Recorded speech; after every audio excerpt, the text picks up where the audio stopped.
Hi, I'm Andrew. And I'm Dave, and we're the IB English guys.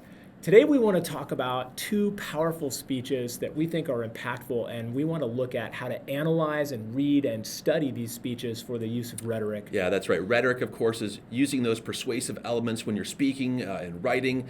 This is a way that you can inform and persuade people to do what you want them to do. So we're going to pay close attention to these authorial choices and how they shape meaning. Big shout out to Maggie Hagan, one of our former colleagues, who gave us these two speeches to use in a lesson, and we loved it, and we've used this in the past. It's really powerful. One speech comes from a film based on a true story from the 1970s, and the other comes from the 2008 political campaign of Barack Obama when he's running for U.S. president. Yeah. Regardless of which speeches you're looking at, we need to remember some basic broad features of speeches. Let's go ahead and look at those now. Mr. Giles, can you take us through the appeal to ethos? Tell us what's important about appealing to ethos. Ethos is about the speaker. How does the speaker give themselves credibility through their use of humor, their use of talking about their reputation and their background? This is, again, very important when we look at a speech. We also want to think about appeal to pathos as well. Of course, we are thinking about how do speakers evoke emotional responses from the listener? What emotions are they pinning to their language, and how do they charge the audience, Mr. Jaws? Talk about logos a bit. Yeah, logos is about logic and reasoning. Again, a good speech is going to have logical reasons, may back up with maybe facts and statistics or appeals to authority. These, again, give our speeches substance. Mr. Giles, your good friend modality. Talk about modality. I know it's a good friend of yours. Yeah, modality is just a degree of certainty in our language. So if we use words like must, that's a high modality. If we use the word might, that's a lower modality. So we're thinking about words of certainty. That's the way I look at modality. Yeah. We want to think about structural moves, thinking about the speech as a whole. Perhaps the speaker begins with an anecdote.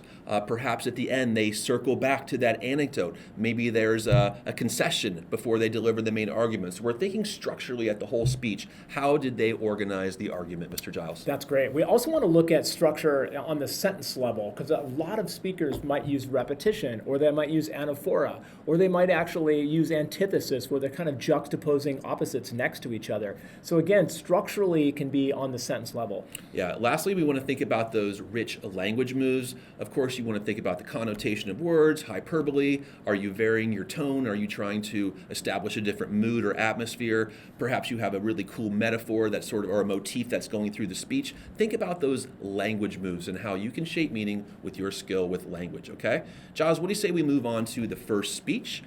Can you give us a little context about the film Remember the Titans from the year 2000? Yeah, so this film is based on a story from a high school in Virginia. And this school in Virginia in the 1970s was integrated, meaning they integrated racially. So they had students of different racial backgrounds brought into the same school, and they weren't getting along. There was a lot of racial division on this football team. So this football coach decided, I'm going to take my football team to Gettysburg, which is the location of a horrible battle in the U.S. Civil War from the 1800s.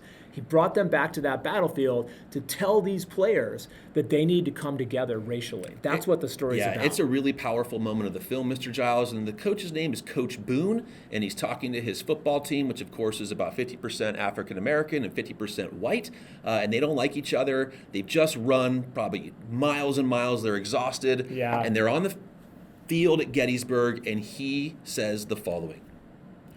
Anybody know what this place is? This is Gettysburg. This is where they fought the Battle of Gettysburg. 50,000 men died right here on this field, fighting the same fight that we're still fighting amongst ourselves today. This green field right here was painted red, bubbling with the blood of young boys, smoke and hot lead pouring right through their bodies. Listen to their souls, men. I killed my brother with malice in my heart. Hatred destroyed my family. You listen, and you take a lesson from the dead. If we don't come together right now on this hallowed ground, we too will be destroyed, just like they were. I don't care if you like each other or not, but you will learn to respect each other. And maybe, I don't know, maybe, we'll learn to play this game like men. That's great. Well read. We'll also, if you'd like to see Denzel Washington read this, we'll link the video on the handout. You didn't think I pulled off a very good Denzel? I thought it was fantastic. I tried my best, guys. No, it's fantastic. I love it. And again, there's a little bit of Hollywood, but I think good speeches have a lot of power in them, and there's a lot of power in very few words in this text. What do you say we employ one of our favorite annotation methods? This is where we go down the left-hand side of the script, and we just think about what big ideas jump at us, okay? So Giles, when you look at that first small paragraph, what do you think is something that's happening there, big idea-wise? Well, he's connecting the past and the present. He's obviously locating them in Gettysburg, and he's having them think about why they're in that place. But again, they're fighting the same fight, and that's, again, connecting the past and the present. Yeah, in terms of the features of that first paragraph, Mr. Giles, I love that he uses hypophora. He asks the question, then he immediately answers it. This is Gettysburg. And we see that parallelism and even the colloquial language of fighting the same fight we're still fighting today. You see sort of the contrast of before and today. Some really nice stuff happening early in the speech. Yeah, good. Again, there's structure and there's language.